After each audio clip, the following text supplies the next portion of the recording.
There's a lot that needs to be done to prepare for planting our fall garden here in Zone 8A. I set up these raised beds last winter, and to save on time, I filled the lower half with leaves and other compostable materials. As a consequence, the soil level dropped significantly, and I want to address this before planting anything new. I had a few random things growing in these raised beds, and it's not ideal, but a little over a month ago, I relocated everything into pots or to other parts of the garden so that I could add more soil. I'll be planting snow peas and some herbs here in this other raised bed, and I need to set up some drip line and a trellis using T-posts and twine.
At the time of filming, it's around 70 days before our first expected frost.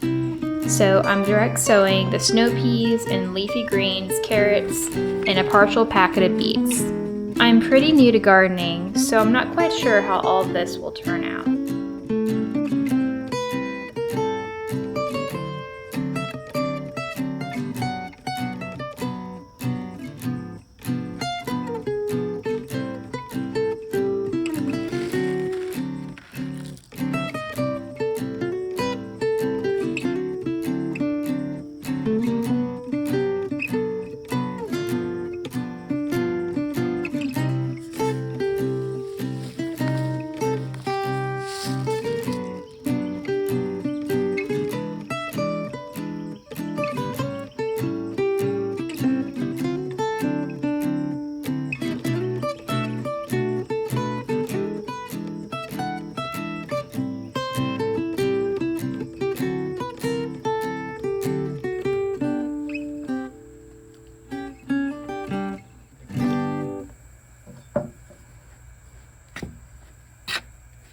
I decided to start the herbs in some seedling trays, along with some backup kale and lettuce.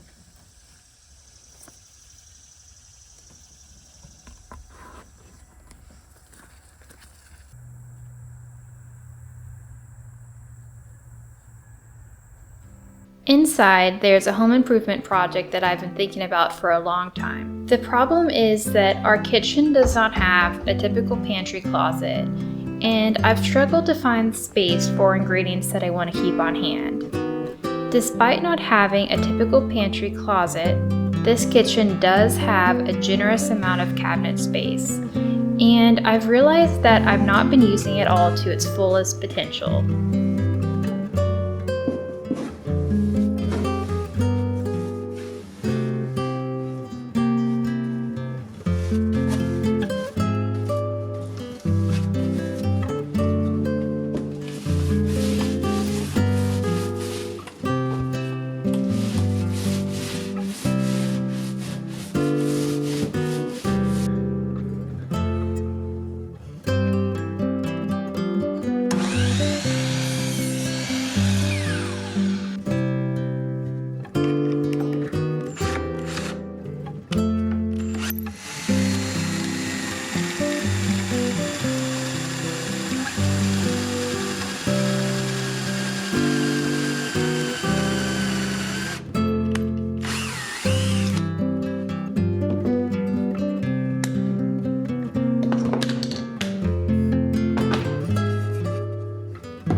I want to set up this cabinet to be an extension of our pantry, and this old workbench holds a convenient solution to my problem. I'm pretty sure that this workbench was handmade by the late previous owner of this house. This shed had suffered some tornado damage about a decade ago, so much of the workbench is in bad shape, but some parts look like it could be salvaged. I had removed the old drawers and realized that they're nearly the perfect size to install into the new pantry cabinet. However, they needed to be cleaned up before I felt comfortable with using them in the kitchen. After sanding them completely, I noticed some ugly looking dark stains that would not go away no matter how much I sanded. After doing some Googling, I realized that these stains were definitely water stains and also maybe from rusty metal tools.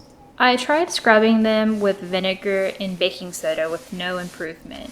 I found an article online showing how oxalic acid could be used to remove the stains, and that Barkeeper's Friend contains that ingredient. I followed the directions on the article, and the stains faded significantly after a few applications of this cleaning product.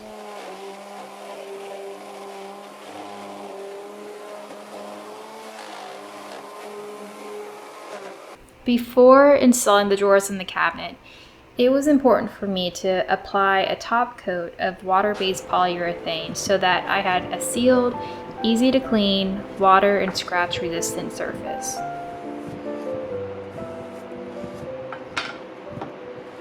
But with a swipe of the brush, the top coat completely reversed all the color correction that I had done with the oxalic acid.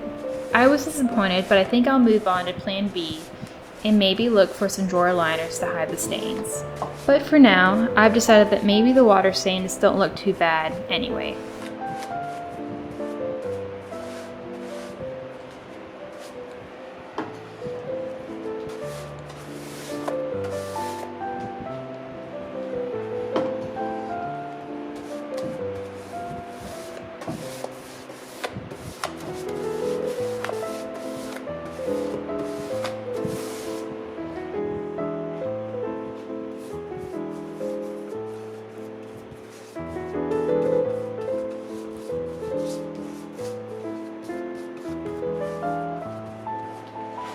I've decided to pick out some drawer slides that are able to fully extend out of the cabinet and also able to handle a lot of weight.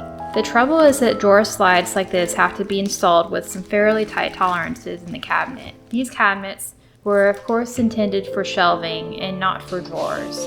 I found that the cabinet was a 1/4 inch wider at the top than at the bottom and an 1/8 inch more narrow at the back than at the front. I was honestly a bit at a loss as to how I would install these drawers successfully. But luckily, my husband came up with an idea using laser levels and wooden shims. I'm not quite sure how he managed to get everything so perfect with just a couple hours of work.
Now, with so much more storage space for pantry items, I began to think about a book that was recommended to me a few years ago called The Homemade Pantry. There were several ideas in this book that I never ended up trying since I doubted I had space in the pantry.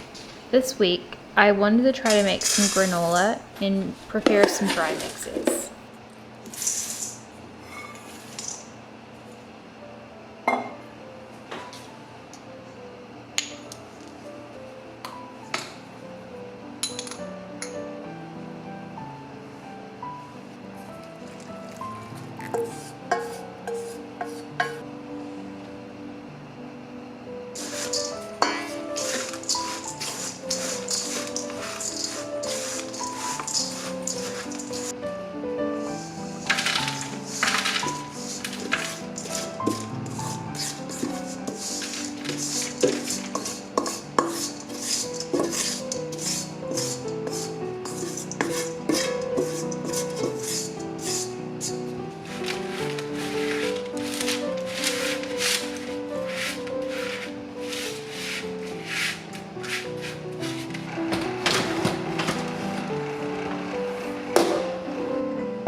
I wanted to make some dry mixes for pancakes and muffins, and initially thought I would just mix a large batch for each. But I realized that I don't have any more large food storage containers on hand, but I do have plenty of smaller jars.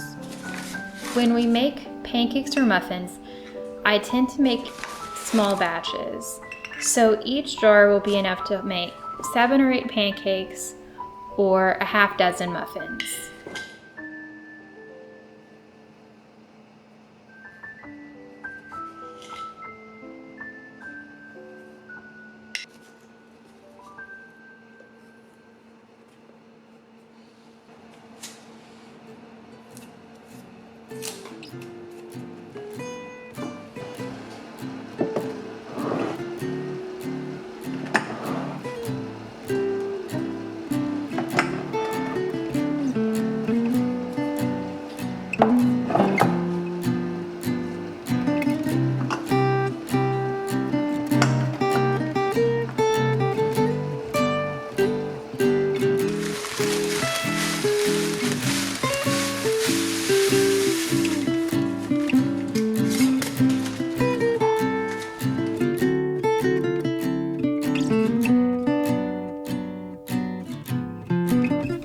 Thankfully by now, many of the seeds that I started are beginning to sprout, and hopefully in a couple months, we'll have a full-fledged fall garden.